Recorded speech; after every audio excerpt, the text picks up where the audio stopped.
Aramina binuko sa publiko ang dahilan ng hiwalayan ni Christine Reyes at Marco Gumabao. Sa isang kamakailang panayam, muling umuugong ang pangalan ni Aramina matapos niyang ilahad ang mga detalye tungkol sa hiwalayan ni Christine Reyes at Marco Gumabao. Ayon kay Ara, ang di umano'y dahilan ng kanilang paghihiwalay ay may kinalaman sa mga hindi pagkakaintindihan at isyu sa pagitan ng magkasintahan na matagal nang bumubuo sa kanilang relasyon. Sa kanyang pagbisita sa isang talk show, ibinahagi ni Ara ang mga detalye na naiisip niyang nag-ambag sa kanilang paghihiwalay. Hindi ko na maitatago pa, pero ang totoo, may mga bagay na hindi na nila naayos, ani Ara. Ang pagkakaintindihan sa bawat aspeto ng buhay ay napakahalaga sa isang relasyon. Kung hindi ito natutugma, nagiging sanhi ito ng hidwaan.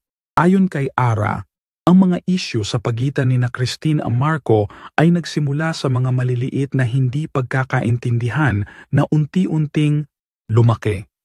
Hindi ito naganap ng isang araw lang. Ito ay bunga ng matagal na problema na hindi nila nasolusyunan, dagdag pa ni Ara. May mga personal na isyu na hindi nila nagkasunduan at ito ang nagbigay daan sa kanilang desisyon na maghiwalay. Ang pahayag ni Aramina ay nagbigay liwanag sa ilang mga aspeto ng relasyon ni Christine at Marco na dati-rati ay nasa likod ng mga paboritong balita. Ang kanyang pagbubunyag ay tinanggap ng mixed reactions mula sa publiko. May mga nagbigay ng suporta sa kanyang mga sinabi, habang may ilan namang nagbigay ng opinyon na ang mga ganitong usapin ay dapat nang manatiling pribado.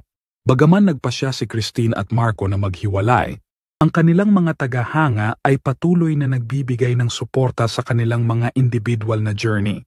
Sa ngayon, parehong tumututok sina Christine at Marco sa kanilang personal na pag-unlad at mga bagong oportunidad.